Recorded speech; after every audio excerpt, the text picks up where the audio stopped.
أعوذ بالله السميع العليم من الشيطان الرجيم بسم الله الرحمن الرحيم الحمد لله رب العالمين والصلاة والسلام على أشرف المرسلين سيدنا محمد النبي الأمي الأمين وعلى آله وصحبه وسلم تسليما كثيرا ثم أما بعد. My dear respected brothers and sisters, Assalamu alaikum wa rahmatullahi ta'ala wa barakatuh. All praise is due to Allah Azza wa Jal. We seek His help and His forgiveness. And we ask Allah subhanahu wa ta'ala the guidance.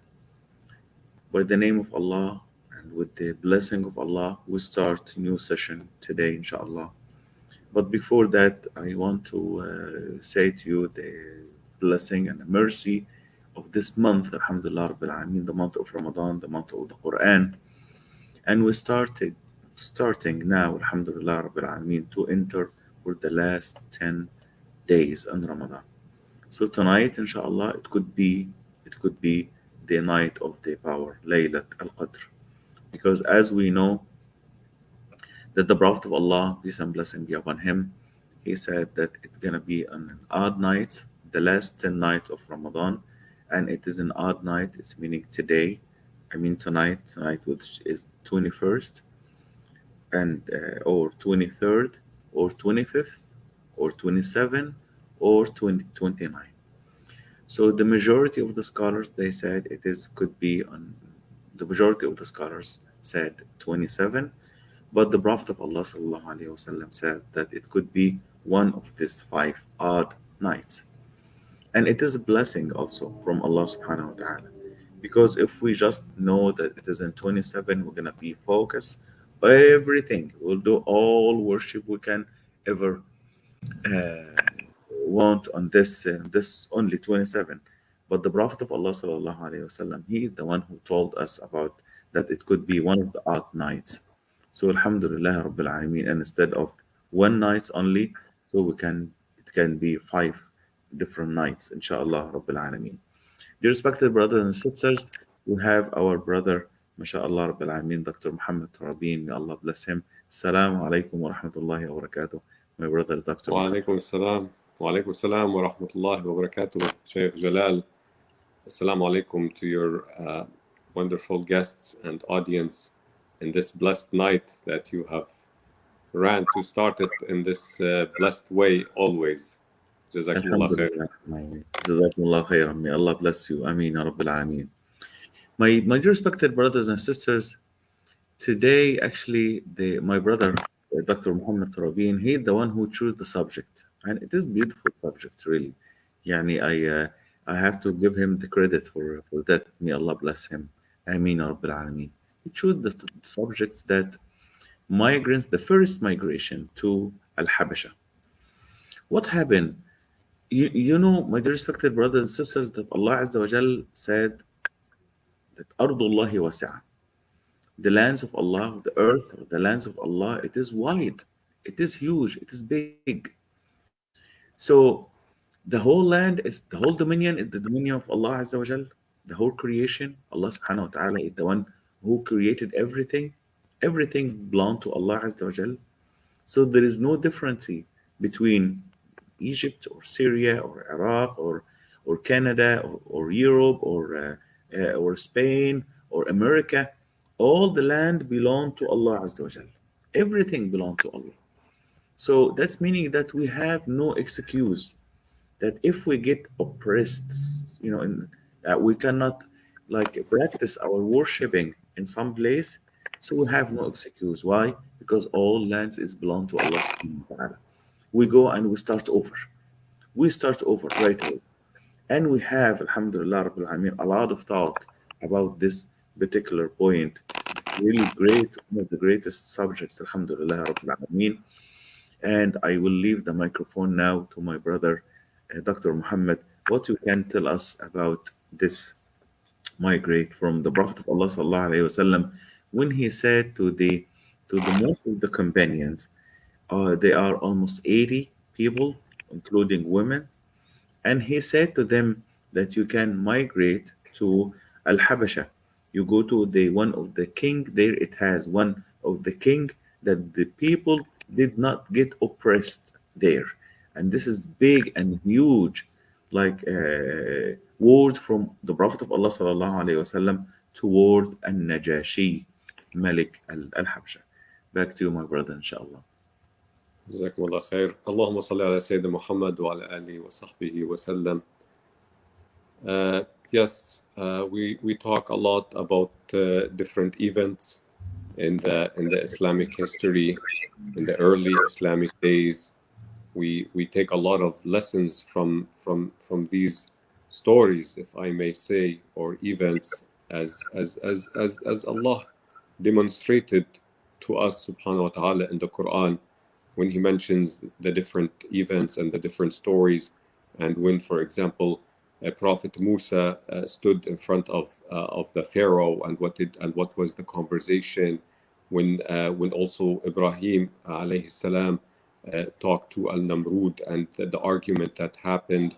So these events are going to happen throughout the history of mankind, and we are very blessed that we have the very detailed reports and documentation about our Prophet sallallahu alaihi wasallam and his companions, and what they have went through for us to get this Islam, and for us to become what we are, and how much we know, and our duty is to continue this mission. I chose this topic specifically, of course, because I always like to talk about not just in terms of what we do day to day, which is of course the essence of the ibadat and the essence of the Islam, but we always want to kind of give it different dimensions and see what could happen and scenarios. We as Muslims here living in America, we can connect to this kind of event that we're talking about today, the immigration of the Prophet's companions to Abyssinia. So let me go forward with the events, if I may. As you mentioned, this happened in the early Islamic days. Of course, to be specific, around the fifth year of the Hijrah of the Ba'tha, or the fifth year of the prophethood for Muhammad sallallahu alaihi wasallam, when they were very much him and his companions tortured and mistreated by his people and his family. The Prophet sallallahu alaihi wasallam himself was quote unquote protected to a certain degree by the oath or the protection that Quraysh have gave his uncle and him, and that was a protection of honor. But he felt very sad. Of course, this is our Prophet, the Prophet of mercy. He felt very much for his companions and sallallahu alaihi wasallam, and how much they are going through. So when it came to the time that they cannot take it anymore, let's put it that way, or he was in his wisdom, he wanted to preserve their lives and to preserve their being, literally. He advised his friends, and he gave them the mission to go ahead and leave Mecca towards Abyssinia, which is of course on the other coast of the Red Sea, which separates the Islamic peninsula from Africa. So they had to cross that sea and go to this king that is, as you said, and as was mentioned by the Prophet ﷺ, that he is a just king, that no one will get mistreated, and they should seek his asylum, if I may say, seek asylum in his land. So this is the introduction, Sheikh, and back to you if you have comments on more details or other before we go deeper. Yes, my brother, may Allah bless you, Dr. Amin Ya Rabbil Alameen. Dear respected brothers and sisters, the most important thing here is when the Prophet of Allah sallallahu alaihi wasallam, with his wise, with his smart, he has a people understanding and knows who is the good and who is bad. Especially at this particular time, especially there is Kisra, there is Qaisar, there is a lot of oppressing. The bloodshed is a lot, between the people. There is no mercy, there is a lot of punishment. And what did the Prophet of Allah sallallahu alaihi wasallam should do? The Prophet of Allah sallallahu alaihi wasallam, he gives us an implementation how we should do. Yes, if we get oppressed, should we accept the position we have? Should we accept that, or we should go somewhere else? Especially that our religion, alhamdulillah, it is a motivated religion.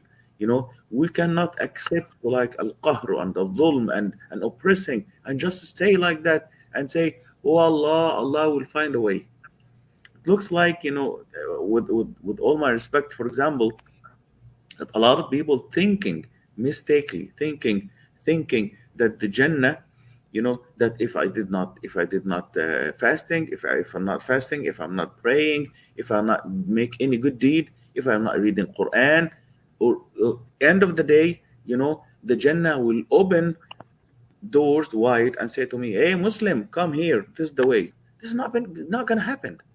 Unfortunately, this is not going to be happen. And if this happened, my dear respected brothers and sisters, so astaghfirullah, I seek forgiveness from Allah subhanahu wa ta'ala for saying that. Allah will not be just.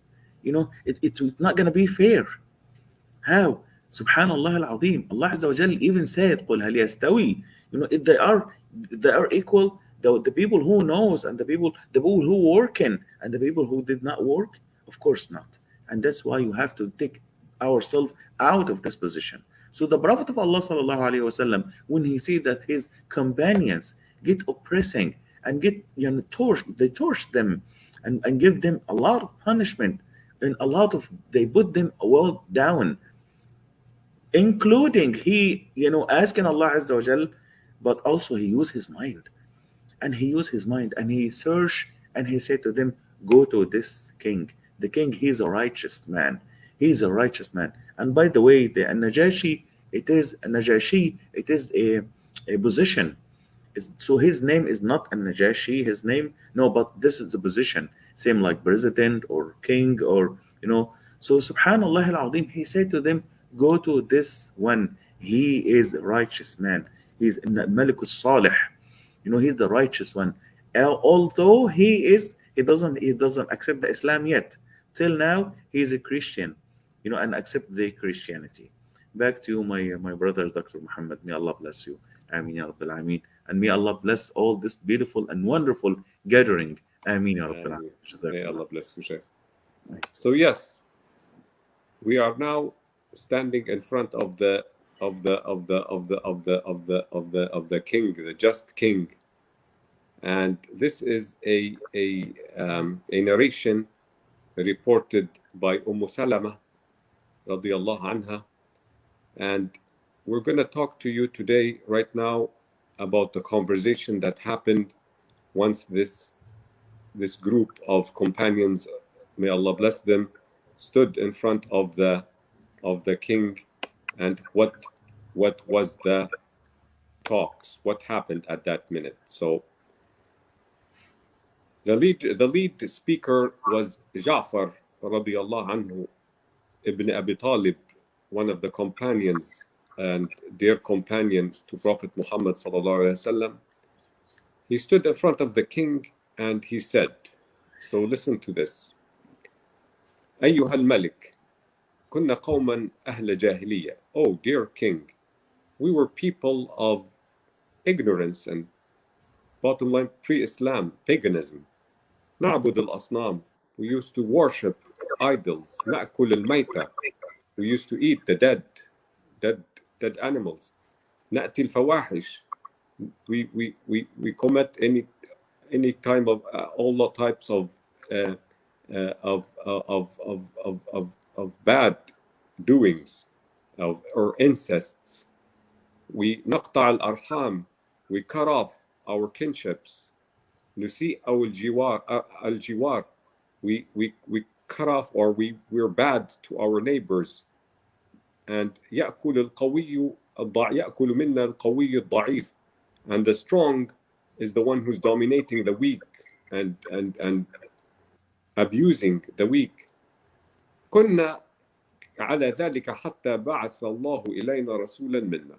So all that picture that he draws to this king right now, he said, this is our life. This is what we were before Islam. Very, very ugly picture. Until Allah sent us a prophet from among us. This is the introduction here. Enter Muhammad sallallahu alayhi wasallam. Look at his credentials. نعرف نسبه صلى الله عليه وسلم. We know his lineage. We know who he is. He's not a foreigner. وصدقه, and how honest he was. وأمانته, how trustworthy he was. And عفافه, how pure he was. And this is all very, very important. فدعانا إلى الله لنوحده ونعبده. And he called upon us to worship Allah and Allah alone, and to leave alone all what we used to worship. ونخلع ما كنا نعبد نحن وآباؤنا من دونه من الحجارة والأوثان.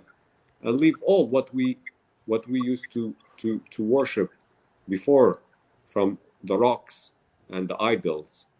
And أمرنا بصدق الحديث. Here I'm going to interrupt 1 second, and I'm going to take a pause right here, because right now we're going to, after I introduced the picture here, I'm going to pause and I'm going to tell him, I'm going to speak of how he described Islam. So of course, all of us these days, or whenever we have the minute of somebody asking us what is Islam, the first thing that we're gonna be saying is, Islam means, we pray and we fast and we go to Hajj and we worship Allah and we don't eat pork and we don't eat alcohol. Correct, Sheikh? That's how most of folks do that, right? Yes. And this sometimes is a little bit of, we're selling it short, the Islam, and we're saying, for somebody who's just living in a different world, I mean, we just described this, and he was like, okay, good for you, thank you very much. But look how he described what Islam is. وَأَمَرَنَا, this is what the Prophet has asked us to do, or Islam, or Allah through the Prophet. أمرنا بصدق الحديث. He asked us, or he commanded us to be honest. وأداء الأمانة, and being trustworthy and being honest again, and giving the rights to whoever it belongs to. وصلة الرحم, and coming together with our blood kinship and our family. And حسن الجوار, and being good to our neighbors and to the people around us and to the human being, humanity around us. الكف عن المحارم والدماء, and stop all these bad cruelties and killing and crime. نهانا عن الفواحش, and all these mischiefs. وقول الزور, and all these false talks and falsehoods. وأكل مال اليتيم, and not to eat the rights of the yatim, or the orphan, which is always, even in Quran, and Shaykh, you will agree, and please interrupt me if you, I know this is, I'm going quick over this, but we will leave more time for comment and discussion. وأكل مال اليتيم, which is always the symbol of the weakest of the weak in the society. وقذف المحصنات, and also we were told to stop accusations against women, and this is also probably the essence of women's right. We talk about women's rights about giving the lady their right and their dignity. وأمرنا أن نعبد الله وحده ولا نشرك به. He also asked us again to only worship Allah and not associate with him. And now he starts to say, وَأَمَرَنَا بِالصَّلَاةِ وَالزَّكَاةِ وَالصِّيَامِ. So he went ahead and described also, he told us to pray, to fast, to do zakat, and عَدَّدَ لَهُ الإسلام. So we went ahead and we believed him. Ja'far radiallahu anhu is talking. We believed the Prophet and we followed him. And this is where the problem happened, and this is why we are here. Please, back to you, Shaykh.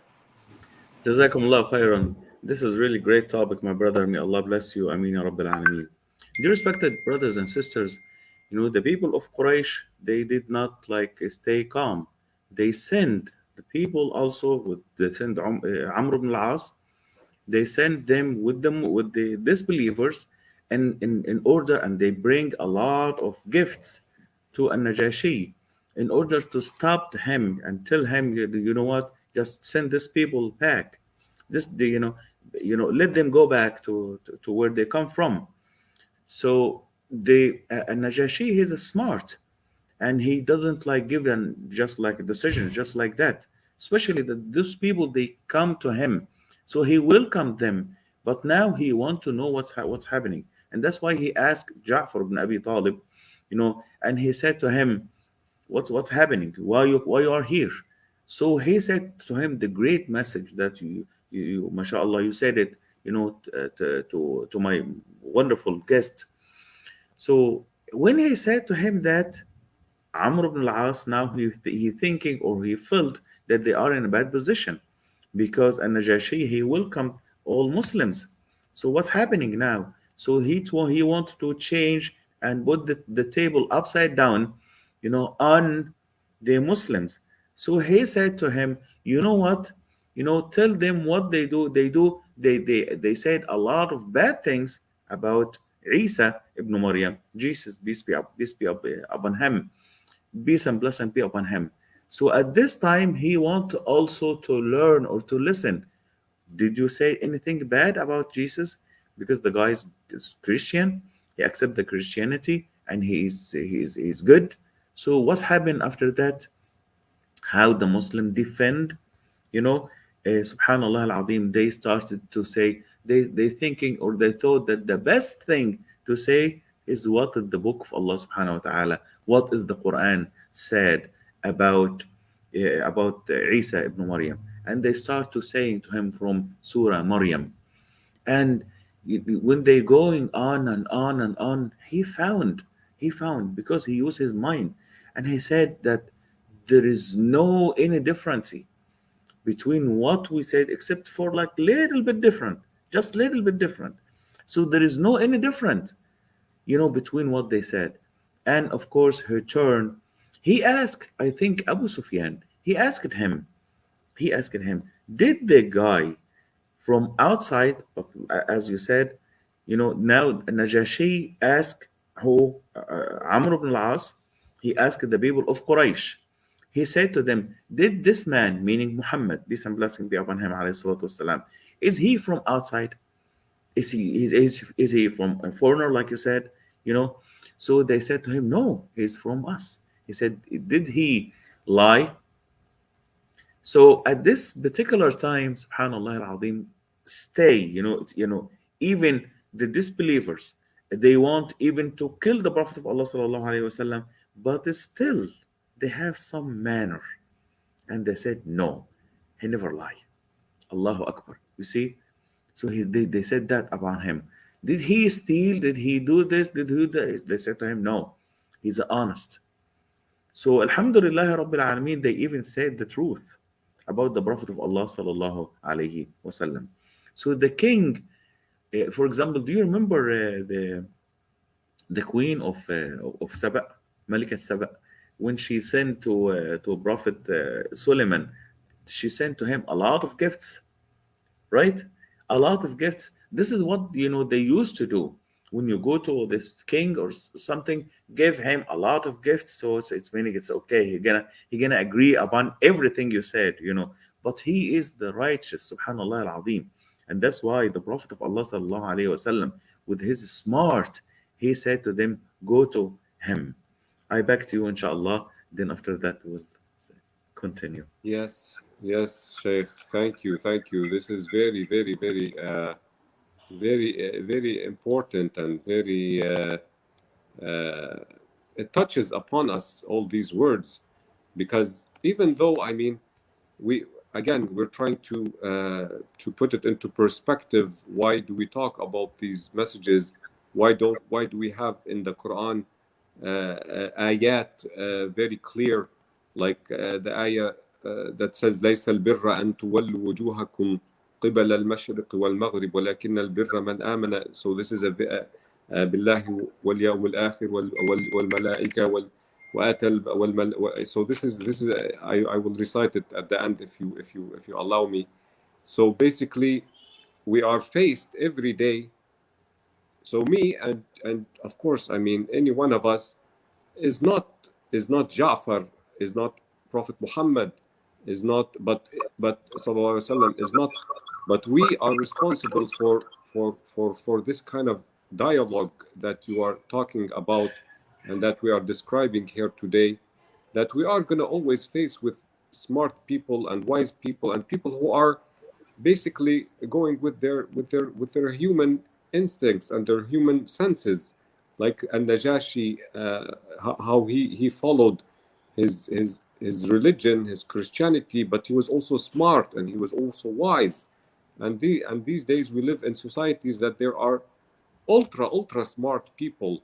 People are very educated, very smart, and very wise, and our job is to rely the Islam from what we do and from what we are told to be doing, and be always dependent on this correct dialogue and this description of the details of Islam.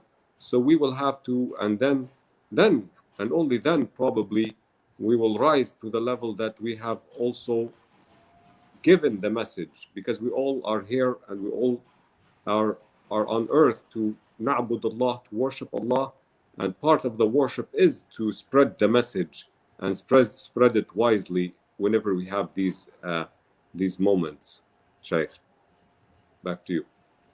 Inshallah, Jazakumullah khairan. This is a really beautiful topic. May Allah bless you. Ameen ya Rabbil Alameen, my dear respected brother, Dr. Muhammad Tarabin.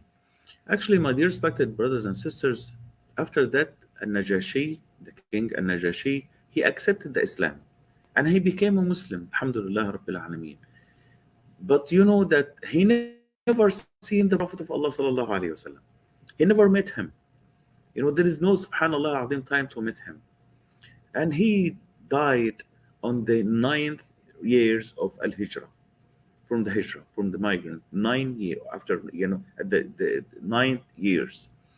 Then the Prophet of Allah sallallahu alaihi wasallam, he said to the companions, he said to them, let's pray janazah, salatul ghaib, janazah, the absent janazah. And he took them to Al-Baqiyah, outside of the masjid, to Al-Baqiyah, and he prayed the janazah there. And he said to the companions, Sallu ala akhin lakum, pray janazah to one of your brother, meaning the king of the Al-Habasha. And by the way, Al-Habasha meaning the Ethiopia, just for the people to know where it is exactly. It is what they call Ethiopia right now. And he said, Mata fi ghayr ardukum. He died not in your land, right here. But look at the honor that the Prophet of Allah sallallahu alaihi wasallam by himself, he prayed janazah upon upon Malik al-Najashi, Malik al-Habasha. See here, it was a messages, and Najashi, he sent, Alhamdulillah Rabbil Alameen, he sent also gifts to the Prophet of Allah sallallahu alaihi wasallam, and he accepted. And the Prophet of Allah, peace and blessing be upon him, he sent to him a gift also. Can you imagine? Now this is so the Prophet of Allah sallallahu alaihi wasallam, he knows also how to talk to these people, how he give him the honor. This remind me with Abu Sufyan. Abu Sufyan, when the Prophet of Allah sallallahu alaihi wasallam, when he entered Mecca and he was bound, Subhanallah al-Azim, and he said, whoever went or go to the house of Abu Sufyan, he is safe. He gives him the honor. Subhanallah al-Azim. Wallahi, my dear respect, dear respected brothers and sisters, I always amazed with the personality of the Prophet of Allah sallallahu alaihi wasallam, with the humbleness. He is the great leader. He's the great father. He's the great. He's the messenger. He's the prophet. He is the teacher. He is the companion. He is the friend. He is the Allahu Akbar. Great Allahu Akbar about this really great personality of the Prophet of Allah sallallahu alaihi wasallam. It is really great, mashallah, Rabbil Alameen, great topic. I enjoy it, my dear respected brother, Dr. Muhammad Tarabin.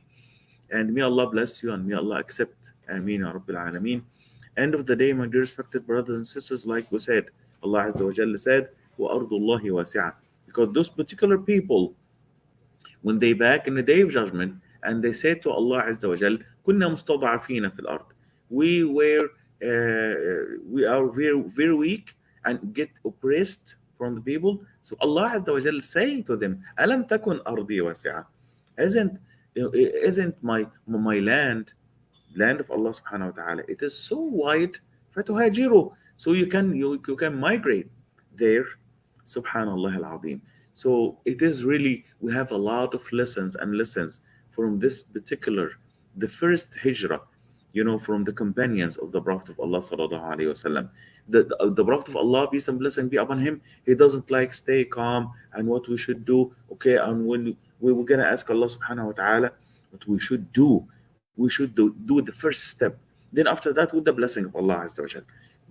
Again, our religion, alhamdulillah rabbil alameen, is the religion of motivation, movement, move, towards Allah subhanahu wa ta'ala. Again, I really thank you so much for this great topic, alhamdulillah rabbil alameen. I cannot take the credit. I have to give you the credit, my brother, and all of us, Please. alhamdulillah, learning. And that's why I said to you, if you can choose any topic you want, inshallah. Now, inshallah, we'll back to you for the dua, inshallah, Rabbil Alameen. Whatever you can say, dua for our brothers and sisters. I ask Allah subhanahu wa ta'ala for forgiveness, for Ameen. al-Ghufran, Ameen, Ya Rabbil Ameen. Alameen. Ya Rab, Ameen.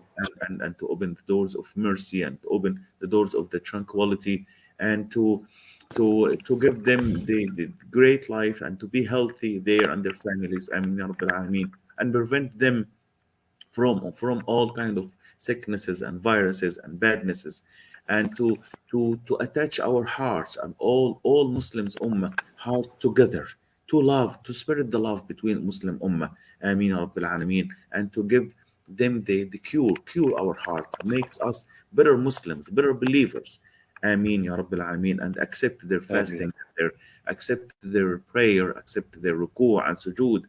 And especially, please, my dear respected brothers and sisters, please, we are at the last 10 days. We are almost at the end of the race. So please, do more and more and more and more toward, Allah subhanahu wa ta'ala. I back to you now, inshallah, for making. Jazakumullah khair. You obviously made a wonderful dua, and it always comes out from the heart. We can feel it, Shaykh, and we're happy to see your face. Let me read the ayah that I want to to finish with, because it's a very, very central ayah. If any of us have time to always reflect and read the translation of the ayah number 177 of Surah Al-Baqarah. This is a very, very central ayah in the Quran and the essence of Islam. أعوذ بالله من الشيطان الرجيم ليس البر أن تولوا وجوهكم قبل المشرق والمغرب ولكن البر من آمن بالله واليوم الآخر والملائكة والكتاب والنبيين وآتى المال على حبه ذوي القربى واليتامى والمساكين وابن السبيل والسائلين وفي الرقاب وأقام الصلاة وآتى الزكاة والموفون بعهدهم إذا عاهدوا والصابرين في البأساء والضراء وحين البأس أولئك الذين صدقوا وأولئك هم المتقون. ما شاء صدق الله, الله beautiful العظيم. تزويد. Allah, I love it. Beautiful جزاك recitation. الله. ما شاء الله رب العالمين. You know, so alhamdulillah رب العالمين that you are a doctor, you know. Please don't be imam, you know, because I'm afraid about my position. I'm just teasing you. Wallahi, most So, no, I I try to love be it. imam in my house, and I cannot even be imam in my house. So I'm far away, Sheikh. No, mashallah. No, I'm just Assalamu alaikum. you. Alhamdulillah. May Allah bless you. Ameen ya Rabbil Alameen. Jazakumullah khairan. My dear respected brothers and sisters, may Allah bless you. Thank you for attending to this session. And inshallah Rabbil Alameen, we're going to meet you tomorrow. May Allah bless you. And may Inshallah. Rabbil Alameen open the door of tranquility and the mercy upon you. We'll see you tomorrow. Inshallah Rabbil Alameen. Jazakumullah khairan. Assalamu Wa alaikum alaikum assalam. wa rahmatullahi wa barakatuh. Alhamdulillah.